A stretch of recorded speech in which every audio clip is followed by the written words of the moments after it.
ہمارے لیے آج کا مقرر کردہ انجیلی بیان مقدس مرکز کی معرفت لکھا گیا، اس کا پہلا باب اور اس کی چوتھی آیت سے 11ویں آیت تک مقرر ہے۔ مقدس مرکز کی انجیل اس کا پہلا باب اور اس کی چوتھی آیت سے 11ویں آیت تک کی تلاوت سنیے کلام مقدس میں جو لکھا ہے۔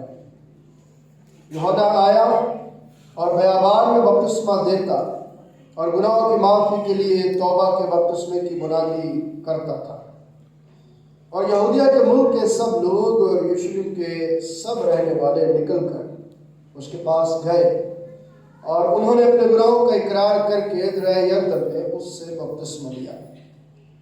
اور یوحنا ان کے بالوں کا لباس پہنے اور چمڑے کا پٹکا اپنی کمر سے باندھے رہتا اور ٹڈیاں اور جنگلی شہد کھاتا تھا، اور یہ منادی کرتا تھا کہ میرے بعد وہ شخص آنے والا ہے جو مجھ سے زور آور ہے، میں اس لائق نہیں کہ جھک کر اس کی جوتیوں کا تسمہ کھولوں۔ میں نے تو تم کو پانی سے بپتسمہ دیا، مگر وہ تم کو روح القدس سے بپتسمہ دے گا۔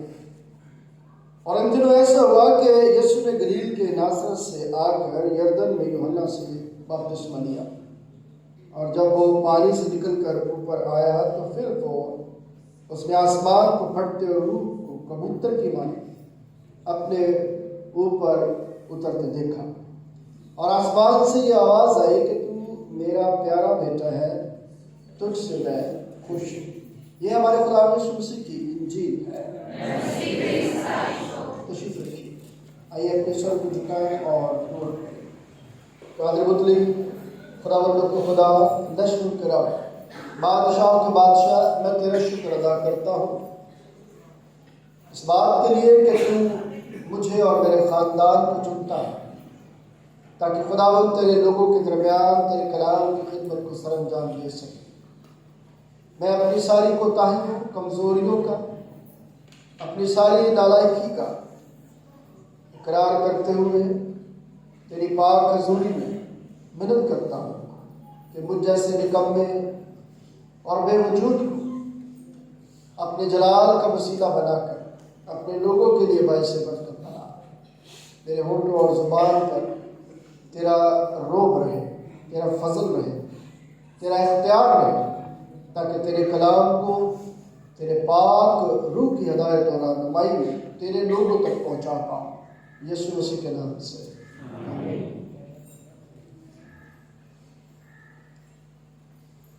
آج کا یہ حوالہ جو آپ کے لیے مرکز کی انجیل سے پڑھا گیا ہے، اس سے پیشتر کہ میں تھوڑا سا مرکز کی انجیل کے متعلق آپ کو بتاؤں، چونکہ آغاز ایک ایسے پیغمبرانہ انداز میں کیا گیا ہے کہ جس میں آپ پرانے عہد نامے میں چلے جاتے ہیں۔ تصور کریں کہ آپ بھی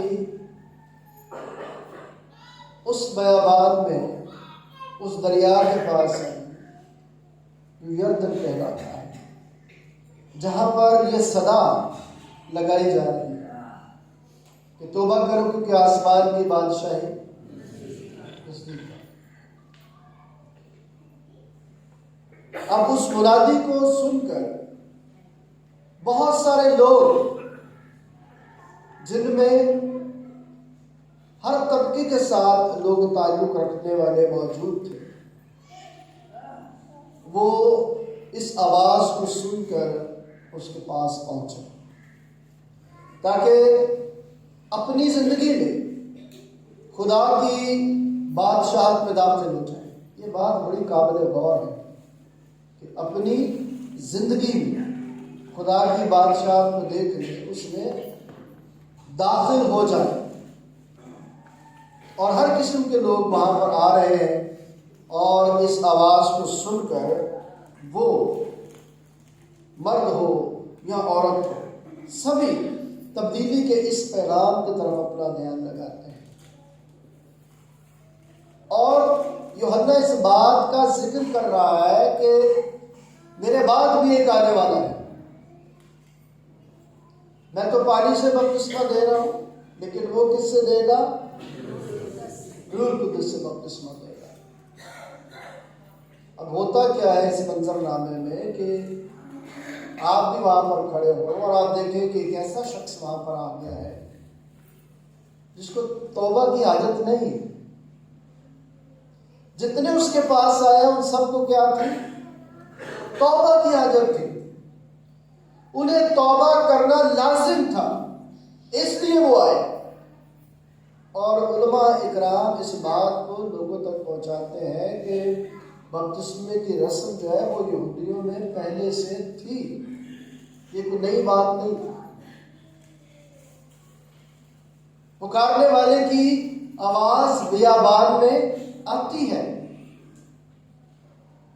جب آپ اس منظر نامے میں ایک نیا رخ دیکھتے ہیں کہ وہاں پر آئے تو لوگ بپتسمہ لینے ہیں تاکہ وہ توبہ کرتے ہوئے خدا کی بادشاہت میں اپنی زندگی میں کیا ہو جائے؟ داخل ہو جائے۔ لیکن ایسا ایک شخص وہاں پر آیا ہے جو گناہ گار نہیں ہے، جس کو توبہ کی حاجت نہیں ہے، لیکن پھر بھی وہ آگے بڑھتا ہے اور اس بپتسمے کو لیتا ہے۔ اب سوال تھوڑا سا میری اور آپ کی زندگی میں یہ آتا ہے کہ یسوع نے بپتسمہ کیوں لیا؟ وہاں تو لوگ بپتسمہ لے رہے تھے تاکہ توبہ کرے اور اپنے گناہوں سے کیا ہو؟ آزاد ہو۔ تو یسوع نے وہاں بپتسمہ جو ہے وہ کیوں لیا؟ یہ بھی ایک سوال ہے۔ میں بہت ساری باتیں آج نہیں کروں گا، لیکن میں چونکہ اس منظر نامے میں آپ کو رکھ کر آگے بڑھنا چاہتا ہوں، تو آپ یہ بات سوچیں کہ ہم زندگی پانا چاہتے ہیں، اپنے گناہوں سے نجات پانا چاہتے ہیں، اور اس پانی میں ہم بپتسمہ لے رہے ہیں، لیکن وہاں پر ایک ایسا شخص آ گیا ہے جو زندگی دیتا ہے، جس کو گناہ سے کوئی سروکار نہیں ہے، وہ بھی بپتسمہ لے رہے۔ تو سوال ہے پھر تو بنے گا نا کہ اس نے بھی بپتسمہ لے لیا، یہ کیوں بپتسمہ قبول کرتا ہے؟ اور پھر جب بپتسمہ لیتا ہے تو ایک اعلان جو ہے وہ سننے کو ملتا ہے، آسمان کھل جاتا ہے اور لکھا ہے کہ روح کبوتر کی مانند اس پر آ کر ٹھہر جاتا ہے، اور یہ آواز آتی ہے کہ یہ میرا پیارا، اس کی اس سے میں خوش ہوں۔ بہت ساری باتیں اگر ہم دیکھیں تو ہمیں پتہ چلے گا کہ اس منظر نامے میں خدا ہمیں بہت ساری باتیں سکھانا چاہتا ہے، مجھے اور آپ کو توبہ کے سفر پر لے جانا چاہتا ہے، میری اور آپ کی شناخت کروانا چاہتا ہے، اور مجھے اور آپ کو ناقابل بیان فضل کے پاس لے کر جانا چاہتا ہے۔ اگر میں کلام مقدس میں اس انجیل کی بات کروں تو ذرا اس انجیل پر اپنا اگر آپ دھیان لگاتے ہیں تو میں اس بات کو بھی آپ کے سامنے رکھنا چاہتا ہوں کہ ملک موعودہ میں جانے سے پہلے، یعنی ملک کنعان میں آنے سے پہلے، بنی اسرائیل نے ایک عرصہ جو ہے وہ بیابانی زندگی میں بسر کیا، اور بیابانی زندگی میں یہ کہا جاتا ہے کہ یہ حصہ جو ہے وہ بنی اسرائیل قوم کی تربیت کا تھا، تاکہ وہ اس قابل ہو سکے کہ وہ ملک موعودہ میں جا کر حکمرانی کر سکے، وہاں پر بود و باش کر سکے، وہاں پر رہ سکے۔ اور اب جو بیابان میں مرکز رسول کی معرفت آواز پھر سے دہرائی جا رہی ہے کہ واپس بیابان میں آ جاؤ تاکہ پھر سے تمہاری کیا کی جا سکے؟ تربیت کی جا سکے۔ واپس لوٹ کر آؤ میرے پاس تاکہ میں تمہاری کیا کروں؟ تربیت کروں۔ آج بھی بنی اسرائیل جو ہے جب عید خیام آتی ہے تو وہ بیابانی زندگی اپنے گھروں میں نہیں، باہر جا کر خیمے لگا کر وہاں پر گزارتے ہیں، اور یہ جو واقعہ ہوا تھا اسی کی ایک کڑی تھی جہاں پر لوگ باہر خیموں میں آ کر اپنی عید کی سیلیبریشن کر رہے تھے، اور پھر یہ واقعہ جو پوری دنیا میں ہوا ہے، رونما ہوا، سب جانتے ہیں اسے۔ تو تربیت کا یہ حصہ جو ہے، اب تربیت کا یہ حصہ جو ہے وہ بیابان میں پھر سے بلایا جا رہا ہے۔ آج کا بیابان جو ہے وہ کہاں پر ہے؟ یہ بھی سوچنے والی بات ہے جو سیکھیں گے آگے جا کر۔ اور آج کے اس بیابان میں خدا آپ کو آسمانی بادشاہت کے لیے تیار کرنا چاہتا ہے، وہ زمینی بادشاہت کے لیے نہیں بلکہ آسمانی بادشاہت کے لیے آپ کو تیار کرنا چاہتا ہے۔ اسی لیے اس کتاب کا جو آغاز ہے، اس انجیل کا جو آغاز ہے، وہ جو سایہ نبی کے صحیفے میں سے لیتے ہوئے اس کو آگے بڑھایا گیا ہے۔ یہ انجیل جب ہم پڑھتے ہیں تو اس انجیل کی جو تاریخ ہے کہ یہ رقم کب ہوئی، لکھی کب گئی، تو 66 سے لے کر 70 عیسوی تک کا دور ہے جو مرقس کے نام منسوب ہے کہ یہ انجیل جو ہے وہ مرقس نے لکھی۔ اور چونکہ مرقس جو ہے وہ پطرس رسول اور پولوس کا ساتھی تھا، تو پطرس کے وسیلے سے مرقس نے بہت ساری باتوں کو سیکھا۔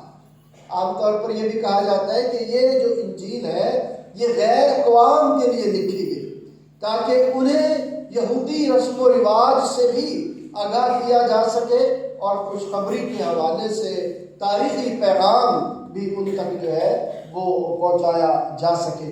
اسی انجیل میں یسوع کے اختیار کی بھی بات ہے اور یسوع کی عاجزی کی بھی بات ہے، یسوع کی خادمیت کی بھی بات ہے کہ اس نے اپنا اختیار چھوڑ کر اپنے آپ کو خادم کیا۔ یوں جب ہم تربیت کی طرف اپنا دھیان لگاتے ہیں تو پھر یسوع اس انجیل میں ایک اچھے استاد کے طور پر، خدمت کرنے والے استاد کے طور پر ہمیں نظر آتا دکھائی دیتا ہے۔ اس میں اگر آپ یسوع مسیح کی زندگی کو دیکھتے ہیں تو ایک ایسی خوبصورت تصویر ہمیں نظر آتی ہے کہ جس کو آج بھی دنیا جو ہے وہ مانتی ہے اور نقش قدم پر چلنے کی کوشش کرتی ہے۔ لیکن اس نقش قدم پر چلنے کے لیے بھی مرکز شاگردیت کو جو درپیش چیلنجز ہیں ان کا بھی تذکرہ کرتا ہے۔ دیکھیے میں نے یہ کہا کہ یہ 66 سے 70 سال کے دور میں لکھی گئی کہ اس وقت جو شہنشاہ نیرو تھا وہ مسیحیوں پر بڑا ظلم کر رہا تھا، اور ظلم کے اس زمانے میں یہ انجیل جو ہے وہ تحریر کی گئی تاکہ حوصلہ مل سکے۔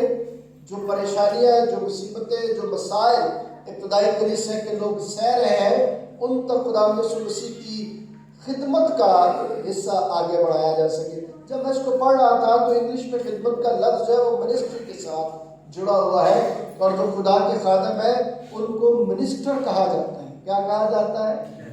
منسٹر کہا جاتا ہے۔ اور منسٹر کو جب ہم ٹرانسلیٹ اپنی زبان میں کرتے ہیں تو پھر کیا ہوتا ہے؟ وہ وزیر ہوتے ہیں، ایسی ہے نا؟ تو ہم وزیروں پر حکمرانی کرنے کے خواب دیکھتے رہتے ہیں، ایسی بات بھی ہے کہ نہیں ہے؟ تربیت پذیر نہیں ہے لیکن وزیر پر حکمرانی کے خواب ضرور دیکھتے ہیں۔ کلام مجھے اور آپ کو یہ سکھاتا ہے کہ اس منسٹر نے کیا کیا کہ اس نے اپنی منسٹری ایک سائڈ پر رکھی اور اس کو خدمت کے درجے میں لے گیا تاکہ میں اور آپ خدا کی قدوسیت اور اس کے اختیار میں اس کی عاجزی کی شناخت کر سکے، پہچان سکے اس کو۔ اور یہ پہچان وہ مجھے اور آپ کو بھی اس انجیل کے وسیلے سے دینا چاہتا ہے جو دراصل مجھے اور آپ کو خدا کی طرف راغب کرتی ہے۔ اور اس آیت میں جہاں پر وہ کہتا ہے توبہ کرو کیونکہ آسمان کی بادشاہی، یوں یہ انجیل مجھے اور آپ کو تیار کرتی ہے کہ میری اور آپ کی زندگی کا الٹیمیٹ جو گول ہے یا جو مقصد ہے وہ خدا کی بادشاہ تک رسائی حاصل کرنا ہے۔ کلام مقدس میں آپ جب پڑھتے ہیں تو کتنا کہا جاتا ہے کہ پہلے ڈھونڈو تو اس کی بادشاہی۔ اگر میں یہ چاہوں کہ میں آپ تک یہ بات پہنچاؤں کہ یہ انجیل جو ہے وہ میں کتنے حصوں میں تقسیم کر سکتا ہوں تو زیادہ بات نہیں کرتا، صرف 3 حصوں کا آپ اس انجیل میں دیکھ سکتے ہیں، کیونکہ یسوع مسیح کی پیدائش کا ذکر اس میں نہیں، تو یسوع مسیح کی گلیلی خدمت کا ذکر ہے اور پھر اس سفر کا ذکر ہے جو وہ گلیل سے یروشلم کی طرف کرتا ہے اور راستے میں جو واقعات رونما ہوئے اس کے ساتھ تعلق رکھتا ہے، اور پھر تیسرا حصہ جو ہے وہ واقعات جو یروشلم کے اندر ہو گئے، جو اس کی اظہار ثانی، اس کی موت اور اس کے جی اٹھنے پر محور کرتے ہیں، مرکز ہے یہ حصہ اس کا، اور آخر میں پھر وہی بات کرتا ہے جسے ہم ارشاد اعظم کہتے ہیں۔ تو میں اور آپ جب اس انجیل کو پڑھتے ہیں تو پھر مجھے اور آپ کو ابتدائی کلیسیا کے لیے اگرچہ یہ لکھی گئی، اور یہ زیادہ تر لکھی اس لیے گئی تاکہ غیر اقوام جو ہے وہ خدا کی حضوری میں لوٹ کر آ جائیں، تو توبہ کا پیغام اور خدا کی بادشاہی کا پیغام اور الہی فرمان کی بات جو ہے وہ مجھے اور آپ کو یہاں بتائی جاتی ہے۔ چلیے اگر ہم اس کو اس انداز سے سیکھنے کی کوشش کریں کہ یوحنا بپتسمہ دینے والے نے یہ جو توبہ کی دعوت دی ہے، اس میں سے مجھے اور آپ کو خدا کیا سکھانا چاہتا ہے؟ بیابان میں یہ یوحنا کا پیغام ہے تاکہ کس کے لیے ہم تیار ہو سکیں؟ اس کے لیے جس کی جوتی کا وہ تسمہ کھولنے کے بھی لائق نہیں، اس کے لیے تیاری کی جا سکے، وہ جو آسمانی مقاموں میں سما نہیں سکتا لیکن اپنے آپ کو محدود کر کے بنی نوع انسان کے درمیان آ گیا، اور بنی نوع انسان کے درمیان آ کر ان کا خادم بن گیا، اور صرف خادم نہیں بنا بلکہ ان کے دکھڑے بھی اپنے اوپر لے لیے، ان کی مصیبتیں بھی اپنے اوپر لے لی، ان کے گناہوں کا بوجھ بھی اپنے اوپر لے لیا۔ آج میں اور آپ اپنی زندگی میں اس بات کو کس طرح سے سمجھتے ہیں جو یوحنا بپتسمہ دینے والے کے اس پیغام کے ساتھ جڑی ہوئی ہے کہ مسیح کی تیاری کرو؟ ایک تو سمجھنے والی بات یہ ہے کہ دریائے یردن میں یہ جو واقعہ ہوا ہے، اس میں دو ایسی شخصیات ہیں جو دونوں ہی آپس میں رشتہ دار ہیں، اور دونوں کا الگ الگ مقام ہے۔ ایک بیابان کی طرف گیا اور اس نے وہاں پر لوگوں کو پکارا، اور دوسرا لوگوں کے درمیان آیا اور پھر وہاں پر لوگوں کو پکارا۔ یہ بات سمجھنے والی ہے کہ پہلے سیکھو اور پھر کیا کرو؟ سکھاؤ۔ لوگ سیکھنے سے پہلے سکھانے کی کوشش کرتے ہیں، پہلے سنو پھر سناؤ۔ لوگ سننے سے پہلے سنانے کی کوشش کرتے ہیں۔ اخلاقیات کا تقاضا یہ ہے کہ جب کوئی بول رہا ہو تو اس کو پورا جملہ یا پوری بات کرنے کی کیا ہونی چاہیے؟ اجازت ہونی چاہیے۔ لیکن اگر آپ اس میں انٹرپشن کا وسیلہ بنتے ہیں تو یہ بد اخلاقی کی طرف جاتا ہے۔ کام ہو رہا ہے لیکن یوحنا اس سے کہنے لگا کہ میں تو نہیں اس لائق۔ اس نے کہا نہیں، اب تو اس کو ہونے دے، اور یوں ہی ہم راست بازی کو کیا کریں گے؟ پورا کریں گے۔ راست بازی کا تعلق اس بات کے ساتھ نہیں تھا کہ اس وقت یسوع مسیح گنہگار تھے اور وہ راست باز ہونا چاہتے تھے۔ کلام مقدس میں یہ یوحنا کی جو بات ہے، یوحنا کے جو عمل بپتسمے کے وسیلے سے یہ ایک علامت تھی،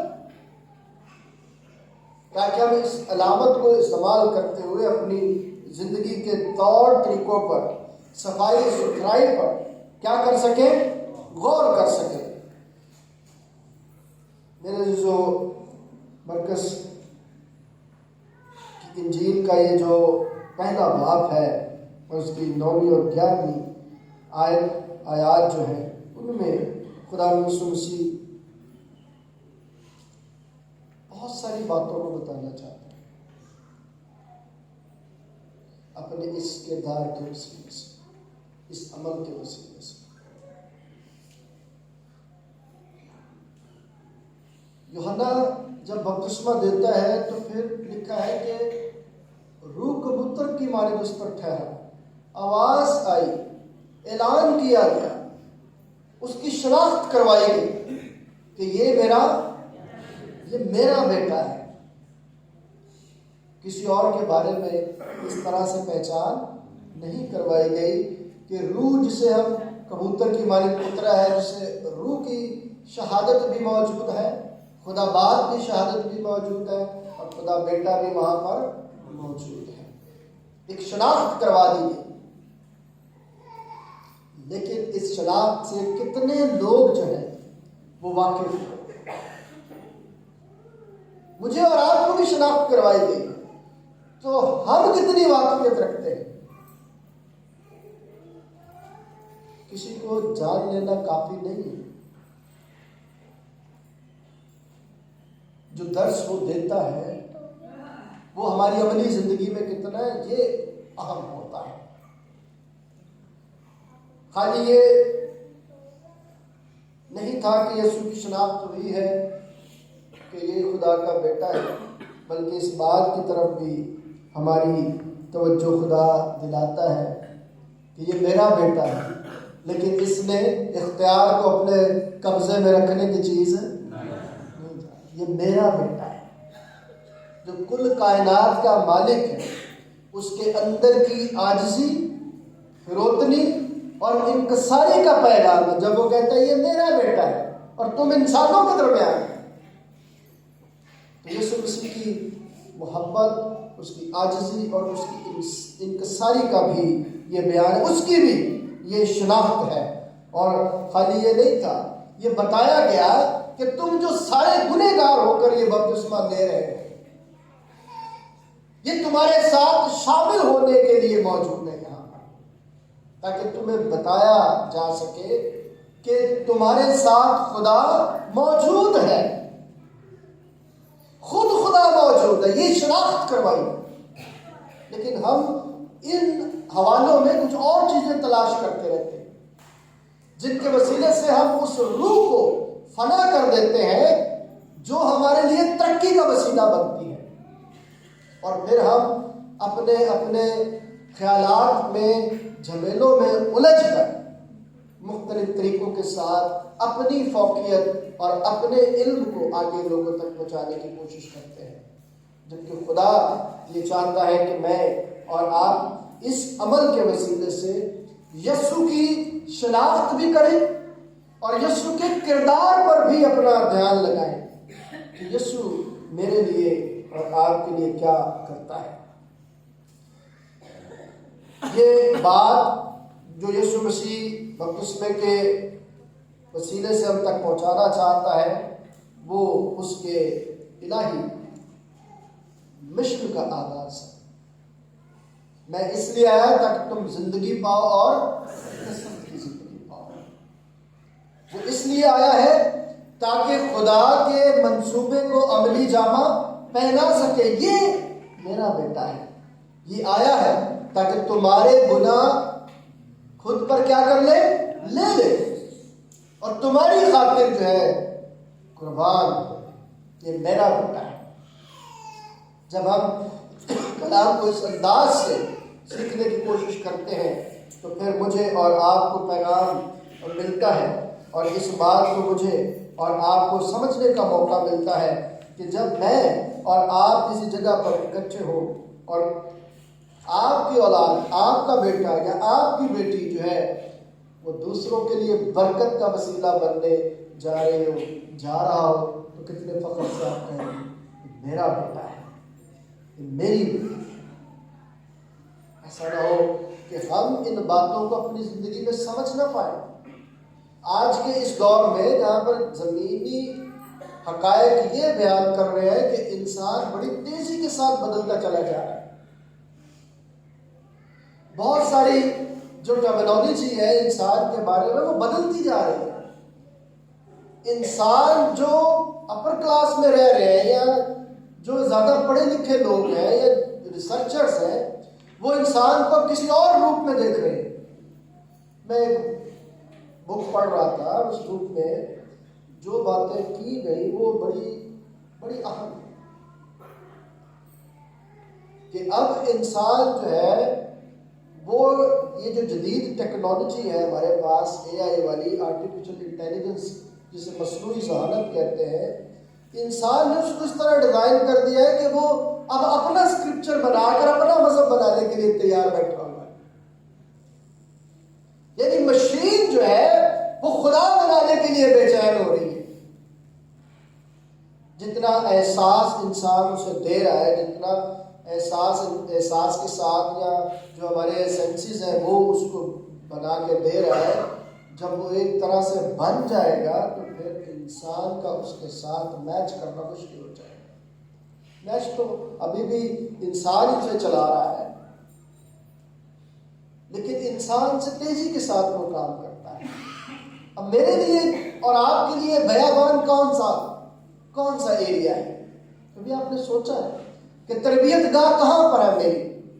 میں کہاں پر جاؤں اور تربیت حاصل کروں تاکہ اس دنیا میں رہتے ہوئے خدا باپ کے نام کو عزت اور جلال دے سکوں؟ میری سوچوں، میری ارادوں اور میری قوت پر قبضہ صرف خدا کا ہو، اس کے بیٹے یسوع مسیح کا ہو، اس کے روح القدس کا ہو، تاکہ میں اور آپ اپنی شناخت اس کے حوالے سے کرا سکیں۔ اور پھر جب متی کی انجیل آپ پڑھتے ہیں تو وہاں پر کیا لکھتا ہے کہ زمین پر تمہارے کاموں کے وسیلے سے، تمہارے کاموں کے وسیلے سے لوگ میری تعریف کریں گے کہ یہ میرے بیٹے ہیں، یہ میری بیٹیاں ہیں۔ لیکن ہمارے کام ایسے ہیں کہ لوگ ہمیں یہ کہہ سکیں کہ یہ مسیحی ہے، رشک کر کے کہہ سکیں یا حقارت سے کہیں یہ مسیحی ہے۔ میں یہاں سے جب عبادت کروا کے ایک دن جا رہا تھا تو راستے میں پولیس والے نے مجھے روک لیا اور اس نے میرے بیگ کی تلاشی لی تو اس میں بائبل تھی۔ میں نے کہا میں پادری ہوں۔ تو اس نے ایک ہی سوال کیا، چونکہ بڑا دن گزرا تھا، تو اس نے سوال کیا کہ یہ شراب کیوں پیتے ہیں آپ لوگ؟ میں نے کہا ہم تو نہیں پیتے، ساری دنیا پیتی ہے، یہ آپ منع نہیں کرتے۔ میں نے کہا ہم تو منع کرتے ہیں، حکومت بنا رہی ہے، لکھ کر جو شاپس ہیں کس نے بنائی؟ حکومت نے بنائی۔ وہ کہتے ہیں آپ لوگوں نے کہا ہوا ہے کہ ہمیں اجازت دی تھی۔ میں نے کہا جنہوں نے کہا وہی کرتے ہیں، ہم تو نہیں پیتے۔ تو وہ حقارت سے بات کرتے ہیں کہ یہ مسیحی ہے۔ ہم نے پہچان تو لیا اسے، آواز بھی ہمارے کانوں تک آئی، ہم نے گیت گایا اتھے رو دا مسا، اتھے رو دی حضوری، چولیاں پر کیسے؟ بیابان میں تو آواز آ رہی ہے، لیکن تربیت کون پا رہا ہے؟ کس کے ہاتھ میں ہے تربیت؟ یہ جاننا بھی ضروری ہے۔ مجھے اور آپ کو ایک ایسی دعوت دی گئی ہے تاکہ میں اور آپ اس سفر میں پھر سے اپنے آپ کو تیار کر سکیں جو آسمانی بادشاہ کی طرف لے کر مجھے اور آپ کو جاتا ہے۔ بنی اسرائیل بیابان میں 40 سال تک وہاں پر رہی اور اس کی کیا ہوتی رہی؟ تربیت ہوتی رہی، تاکہ وہ آنے والے وقت کو پہچان کر اپنی زندگی میں آگے بڑھ سکیں۔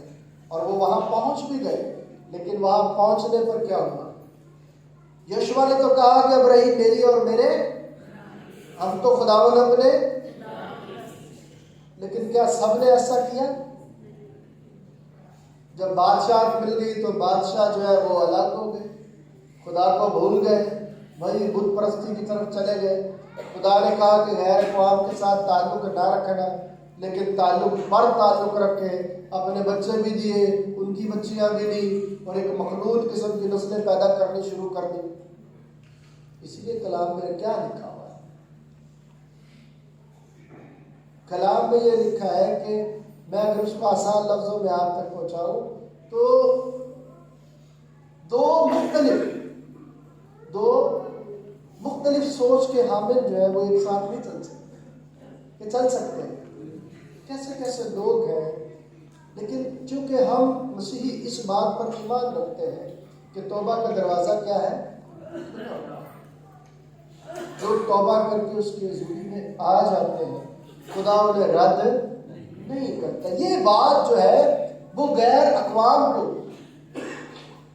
مرکز کی انجیل کے وسیلے سے سکھائی جا رہی ہے کہ اپنے آپ کو خدا کے حوالے کر دو، کیونکہ خدا مجھے اور آپ کو پاک روح کے وسیلے سے با اختیار بنا دیتا ہے تاکہ ہم ابلیس کی غلامی سے کیا ہو جائے؟ آزاد ہو جائے، اور خدا کی حضوری میں تربیت پذیر ہو کر آسمانی مقاموں کی طرف اپنا رخ کریں۔ خدا کی محبت اور اس کی قبولیت اس آواز میں ہے کہ یہ میرا پیارا بیٹا ہے. جب ہم اس کی محبت اور اس کی قبولیت کا جواب دیتے ہیں تو پھر مجھے اور آپ کو بھی اپنی شناخت کرنے کا موقع مل جاتا ہے کہ میں کون ہوں. چونکہ آج کا دن جو ہے یا جو آج کی فیسٹ ہے یا آج کی جو عید ہے یہ غیر اقوام کے ساتھ ہی اور مجوسیوں کے ساتھ اس کا تعلق کافی بیان کیا جاتا ہے کہ مجوسی غیر یہودی تھے لیکن وہ آئے اور اس نجات میں کیا ہوئے؟ شامل ہوئے. مرکز کی انجیل کے اس حوالے کو بھی اسی حوالے سے چنا گیا کہ غیر اقوام آئے اور اسے قبول کرے اور اس کی بادشاہت میں کیا ہو؟ داخل ہو. اور یہ پیغام اظہار ثانی کے دور میں لوگوں تک پہنچایا جا رہا ہے.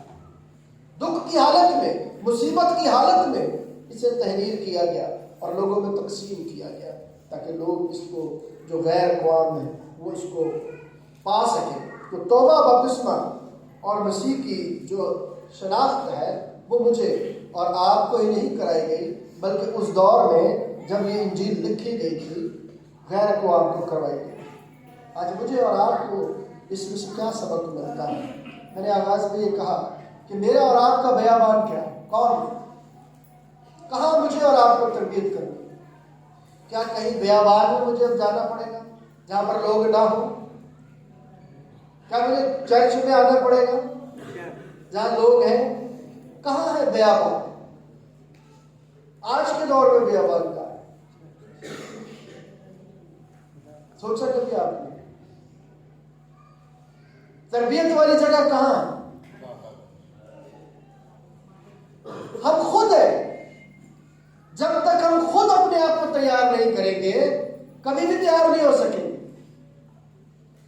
میں جب گاؤں میں خدمت کرتا تھا تو وہاں پر ایک انگریز جو تھے وہ وہاں پر خدمت کرتے تھے اور وہ وہاں پر موجود تھے. تو ایک بزرگ آدمی کو انہوں نے کہا کہ میں آپ کو اٹھاتا ہوں لیکن آپ نے اٹھنا نہیں.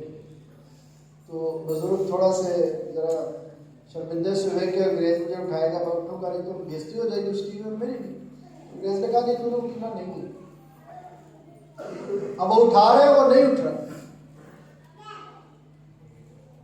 جب اس نے کہا کہ اب جب تیرا دل کرے تو بیچ میں اٹھ جانا.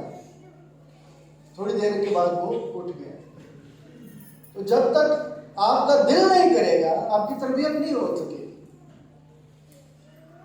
میں جتنی مرضی یا کوئی بھی یا آپ خود اپنی تربیت میں جتنی مرضی کتابیں پڑھ لیں لیکن جب تک آپ اندر کے بیابان میں جھانک کر نہیں دیکھیں گے جب تک آپ اپنے دل میں نہیں جھانک کر دیکھیں گے تب تک آپ آگے نہیں بڑھ پائیں. دور جانے کی ضرورت نہیں ہے. لوگوں کے ساتھ اپنے آپ کو کٹ آف کرنے کی ضرورت نہیں ہے بلکہ اپنے آپ کو اس بات کی طرف راغب کرنا ہے کہ جا اپنی کوٹھری میں پوشیدگی میں جا کے دعا کر تاکہ تیری تربیت ہو سکے تاکہ تجھے خدا جان سکے تجھے خدا کی پہچان ہو اور پھر تجھے اپنی پہچان ہو. جو لوگ خود کو پہچان لیتے ہیں نا وہی آگے بڑھتے ہیں. میں اس آواز کے ساتھ اس کلام کو بند کرنا چاہوں گا کہ یہ میرا پیارا بیٹا ہے. اس کی سنو کیونکہ میں اس سے کیا ہوں؟ خوش. وہ کیوں خوش تھا؟ اس لیے کہ جو باپ نے اس سے کہا اس نے وہ کیا. جو یوحنا سے کہا گیا تھا وہی اس نے بھی کیا. گردن کٹ گئی لیکن انکار نہ کیا. آج مجھے اور آپ کو خدا آسمانی بادشاہ میں جانے کے لیے ایک روڈ میپ دیتا ہے کہ اپنی پہچان کرو خود کو پہچانو تاکہ تم بھی میرے ساتھ ہو جہاں پر میں ہوں. کیا آج آپ اپنی پہچان کرنے کے لیے تیار ہیں؟ کیا آج آپ خود کو پہچاننے کے لیے تیار ہیں کہ میں دن بھر کیا کرتا ہوں؟ میری زبان دن بھر کیا فرماتی ہے؟ میری سوچ دن بھر کیا سوچتی ہے؟ میری خواہشیں خدا کی قربت کے لیے ہیں یا خدا سے دوری کے لیے؟ میں جب بولتا ہوں تو کیا بولتا ہوں؟ یہ تربیت کرنے کا مقام ہے. اگر آپ نے آج اپنی تربیت کرنے کا آغاز کر لیا اور خدا کی مدد مانگ لی تو میں ایمان سے کہتا ہوں کہ آپ بیابان سے نکل کر آسمانی بادشاہ کو داخل ہونے کے لیے تیار ہو جائیں. خدا اس پیغام کے وسیلے سے مجھے اور آپ سب کو